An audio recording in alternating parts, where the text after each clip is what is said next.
Buenos días, un feliz sábado. Es un gusto poder saludarte a través de este medio. La verdad es que últimamente estamos viviendo días muy inusuales en este mundo y no puedo dejar de hablar acerca de este virus, de esta pandemia, del coronavirus. No es mi intención darte información sobre esta enfermedad.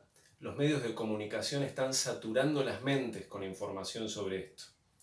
Además, yo no soy médico, no soy científico, yo soy teólogo. Y lo que quisiera hacer es hablar acerca de este problema, de esta enfermedad, desde el punto de vista de la fe, de la Biblia, desde el punto de vista de Dios. Cuando surgen este tipo de problemas, es normal que los no creyentes pregunten si existe un Dios de amor y perfecto, ¿por qué no hace algo con respecto a estas calamidades que ocurren en el mundo? Y como no encuentran respuesta a estas preguntas, eligen desconfiar y no creer en las Sagradas Escrituras. Para empezar, me gustaría poder responderle esa pregunta al agnóstico que dice: ¿dónde está Dios cuando ocurren estas calamidades? La respuesta es simple. Está en el mismo lugar de siempre, golpeando el corazón de cada una de las personas para que se arrepientan y lo dejen entrar. Pero los creyentes nos preguntamos otras cosas. Nos hacemos preguntas quizás sin poner en duda la existencia de Dios y la verdad de su palabra, pero sí nos hacemos preguntas cuando ocurren estas calamidades. En esta mañana me gustaría compartir contigo 4 preguntas que todo cristiano se hace con respecto a Dios en tiempos del coronavirus. La primera pregunta que nos vamos a hacer en esta mañana es Dios el que envió el coronavirus? Algunos creen que Dios está enojado por la forma en que la sociedad, los gobernantes o el mundo en general se comporta, y es por esto que envía estas plagas terribles sobre la tierra. Quisiera leerte una cita de una autora cristiana de hace casi 120 años. Satanás propaga por el aire toxinas mortíferas y miles de seres perecen por causa de las pestes. Esas plagas serán cada vez más frecuentes y cada vez más desastrosas. Es interesante que aquí no hace a Dios responsable de las pestes que ocurren en el final de este mundo. Ahora quisiera llamar tu atención hacia el libro de Job en la Biblia. En el libro de Job vemos que hay un altercado entre Dios y el diablo en el mismo cielo, en una reunión entre Dios y todos sus hijos a la cual el diablo también quiso asistir. Allí comienzan a discutir acerca de Job. Dios dice que Job es una persona perfecta y justa, y el diablo lo que dice es que en realidad él se porta bien porque Dios lo bendice. Entonces el diablo sale para lastimar a Job, pero Dios le impide poner su mano sobre él. Job el mismo día pierde a todos sus criados, 500 yuntas de bueyes y 500 asnas a manos de los sabeos, unos asaltantes. Ese mismo día perdió a todos sus pastores y a 7.000 ovejas, porque cayeron rayos del cielo sobre ellos.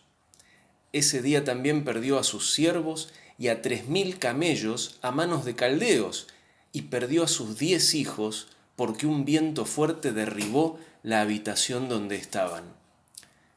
Más adelante, luego de una nueva discusión entre Dios y el diablo, Job contrajo una enfermedad terrible parecida a la lepra.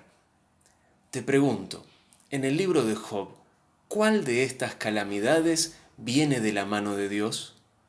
Ninguna. Todas son obras del enemigo de Dios. Es cierto que en la Biblia varias veces leemos que Dios derrama plagas sobre Egipto en el Éxodo y sobre Babilonia en el Apocalipsis, pero ¿significa esto que Dios fabrica pestes para derramarlas sobre sus criaturas? Tú sabes que los buzos a veces deben permanecer en jaulas antitiburón cuando se sumergen. Alguno de ellos podría pensar qué desperdicio, tanto espacio para bucear en estas profundidades y yo aquí encerrado en una pequeña jaulita. Sí, es cierto, pero en el momento en que abandonas la jaula ya no hay garantías de protección contra los tiburones que andan merodeando.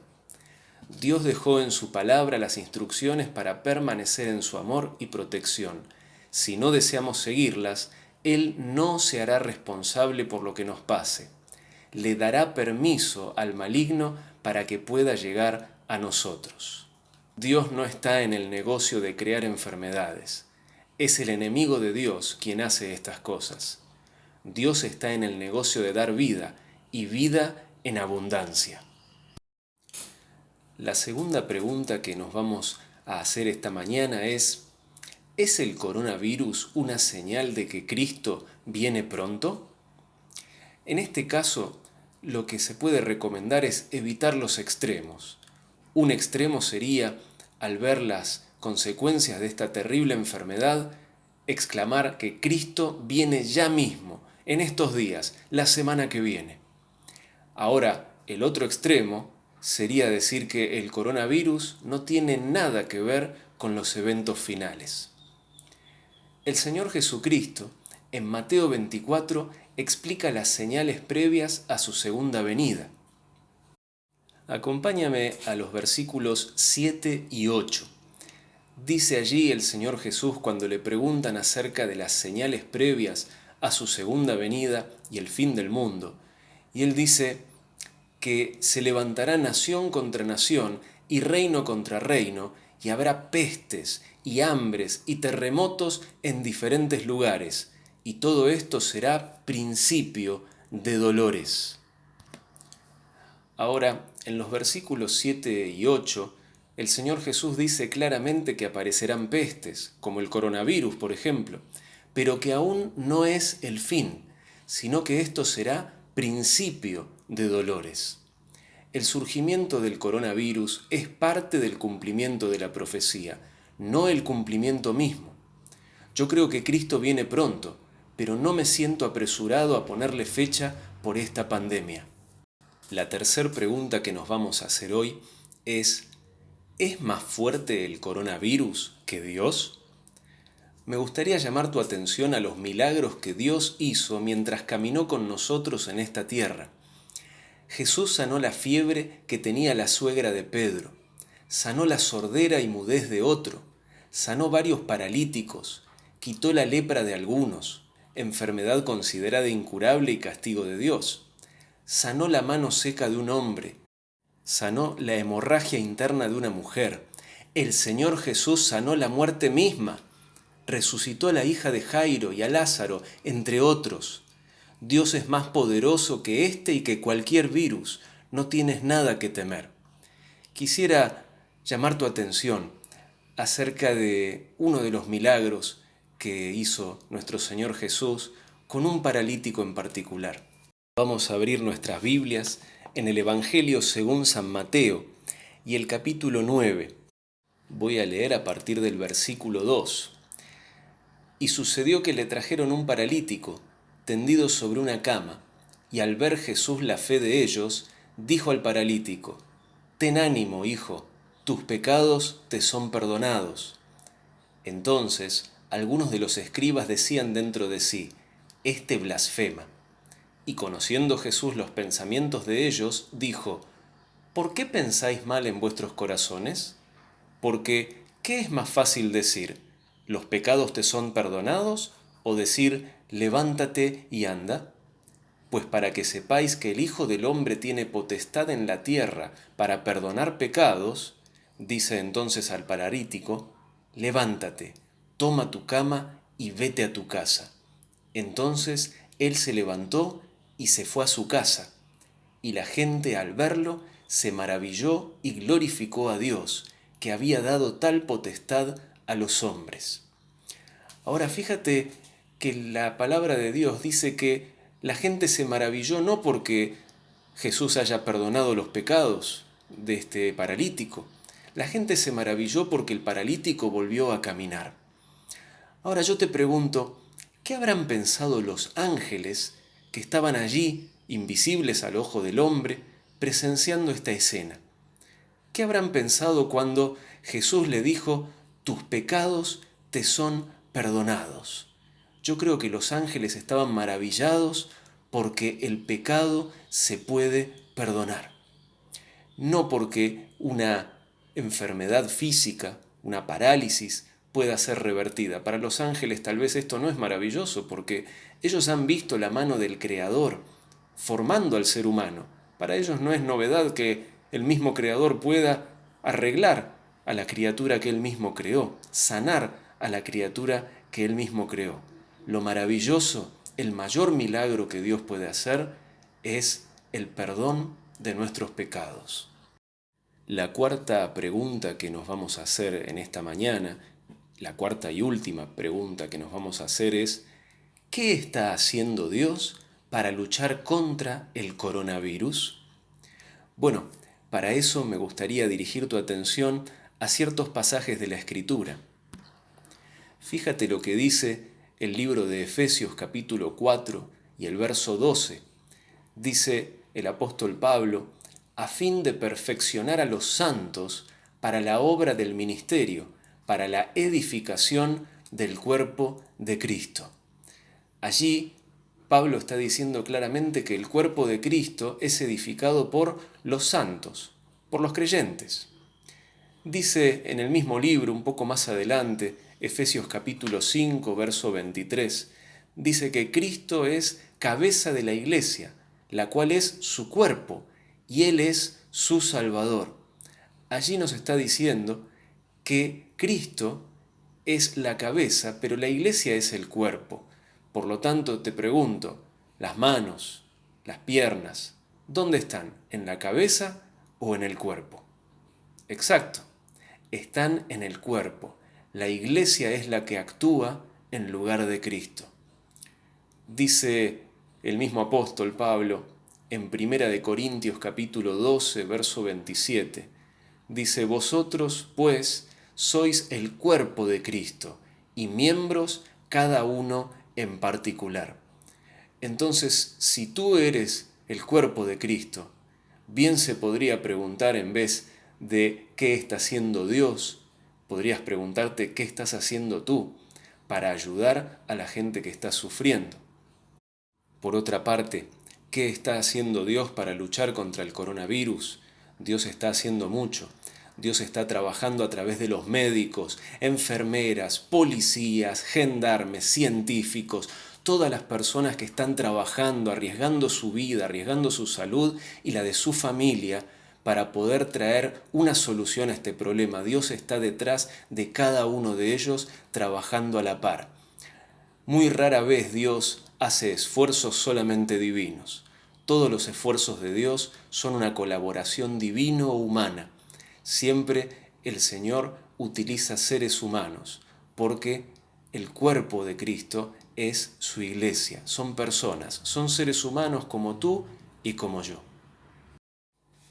Entonces, en esta mañana hemos visto 4 preguntas que todo cristiano se hace con respecto a Dios en tiempos del coronavirus. Primer pregunta, ¿el coronavirus fue enviado por Dios? No, por supuesto que no. El enemigo de Dios es el que envía pestes. Dios quiere darte vida y vida en abundancia. La segunda pregunta, ¿el coronavirus es una señal del fin del mundo? No puntualmente, es parte del cumplimiento profético. Cristo viene pronto. Tercer pregunta, ¿el coronavirus es más fuerte que Dios? Por supuesto que no. El Señor ha vencido todas las enfermedades, incluso ha vencido la muerte. Cuarta pregunta, ¿está haciendo algo Dios para combatir al coronavirus? Claro que sí. Está obrando a través de médicos, enfermeros, policías, científicos, gendarmes y a través tuyo. Ahora, tal vez este tema te está tocando de cerca porque tienes un familiar, un amigo o un vecino que está contagiado. Tal vez incluso tú mismo estás contagiado de esta enfermedad. Quizás esta cuarentena te impide ir a trabajar y conseguir el sustento económico que necesitas para comprar alimentos o medicamentos. Puede haber un montón de cosas negativas que te pueden estar sucediendo hoy por causa de esta pandemia. Pero yo te quiero decir una cosa. Dios está al control. En el libro de San Mateo, el capítulo 6 y el versículo 33, el Señor Jesús te dice esto: buscad primero el reino de Dios y su justicia, y todo lo demás será añadido. Yo te quiero hacer una pregunta.